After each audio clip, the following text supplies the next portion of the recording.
A trail of clues to catch a killer who's been on the run for more than 50 hours now.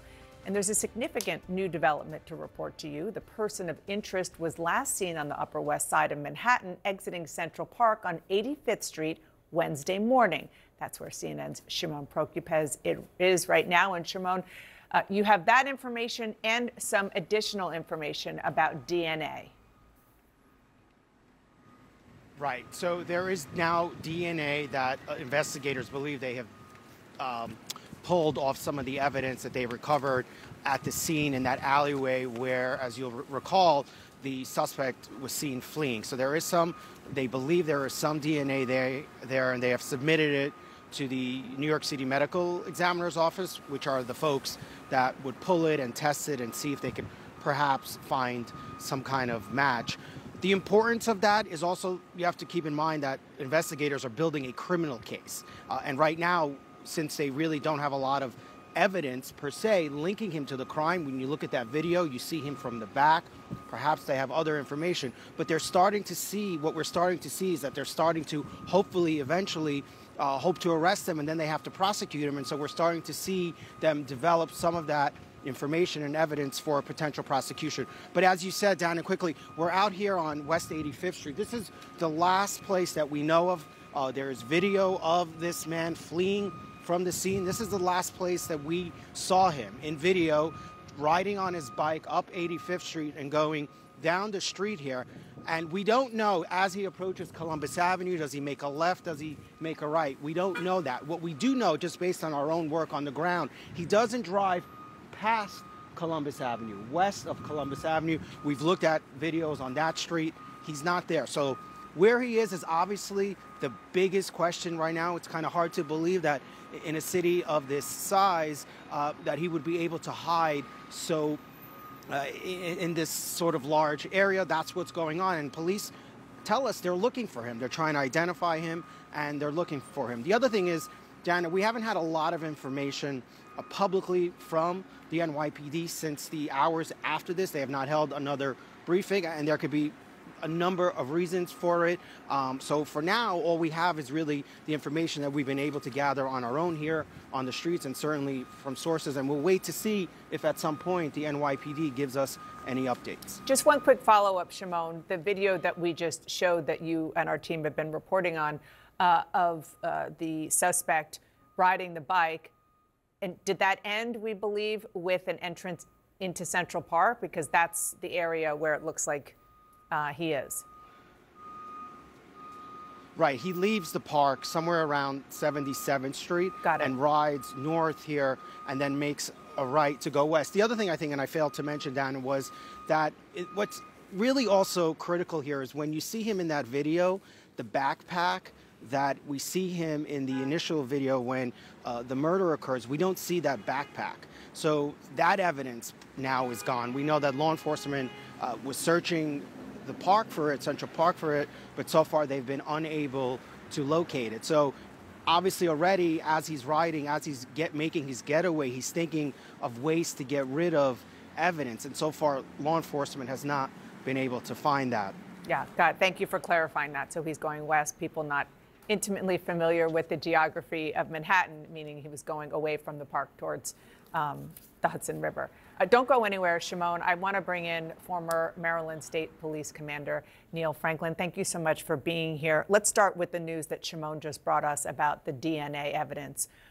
Obviously, DNA is critical, but you have to know more information when you have that DNA about who that person is in order to make the connection, right? Right. So obviously, DNA evidence is extremely critical in a case like this where we have limited physical evidence at this point. First of all, the NYPD is very good at what they do. So physical evidence from the videos that they're collecting, we don't know everything that they have.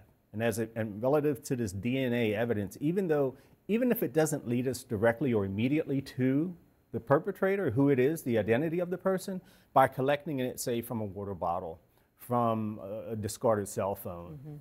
Maybe we get lucky and discover the backpack and there's more DNA evidence there, maybe the bike and so on. By being able to match that DNA among the items, the shell casings that were discovered at the scene, right? Maybe we get lucky and discover and find the weapon itself. So the importance of that DNA will link one item to the next, to the next, and then eventually to the perpetrator, the guy we're looking for. And Major Franklin, the motive, that is still not really known. We have some clues, Absolutely. like what was written on those shell casings. Absolutely. So right now what a lot of people are thinking is, okay, this is directly related to his position as CEO of United Healthcare. And some of the things that we're hearing about the insurance industry and denying claims and so on. What was scribed or written on the shell casings about, delay and deny and so on. That's, in a sense, leading people initially to that being the motive. But you also, criminal investigators have to think of everything. Could that be a diversion? I mean, could that be intentional to have us looking in a particular direction? Interesting. Could it distract us from someone else? Basically, what I'm saying is, and unfortunately, we even have to look at family. We have to look and dig into his personal life, friends and family, what's going on there. We can't leave one stone unturned as it relates to motive. When you say that, obviously, to talk to his family, you have to know who he is.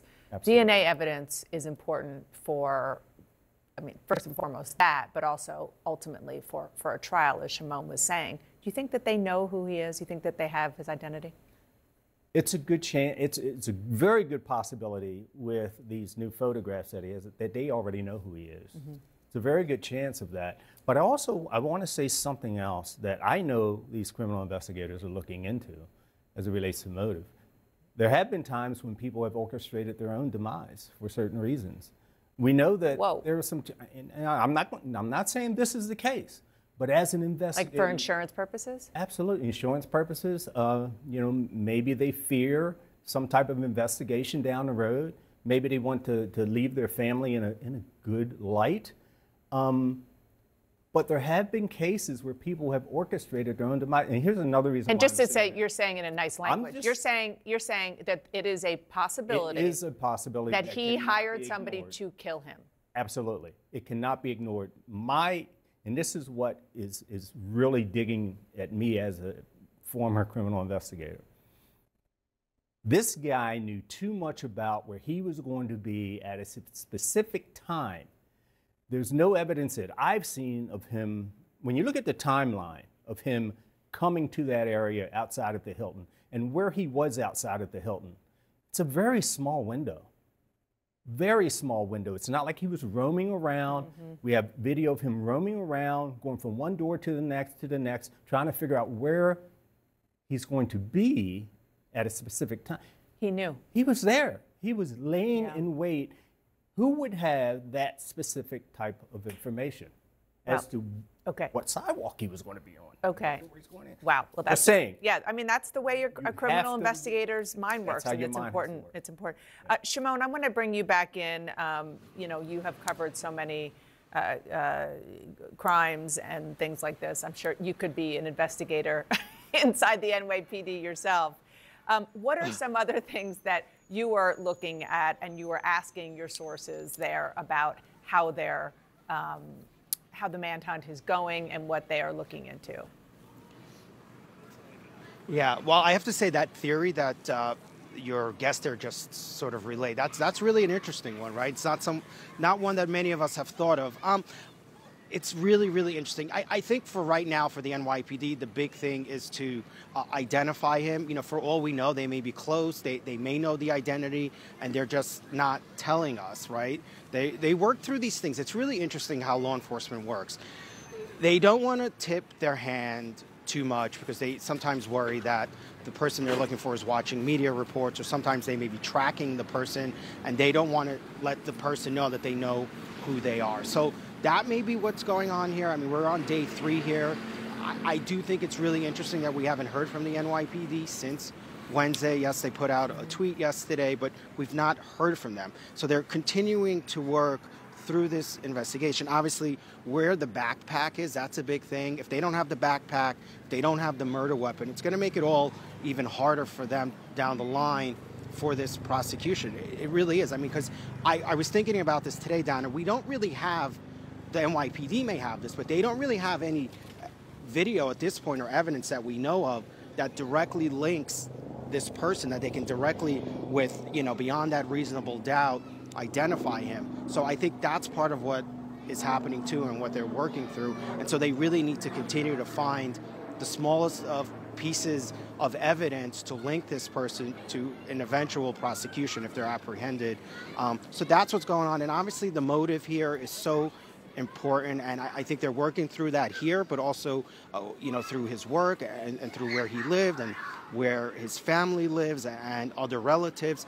All of that is happening behind the scenes. And even till late last night, we saw investigators out here just up the street looking for more video, making sure they didn't miss something. So a lot of detectives are on this case. They're doing a lot of work, and hopefully we'll get some. I really think it's important for the public, especially as we head into the weekend, to try and get some more information from the NYPD once they can do that.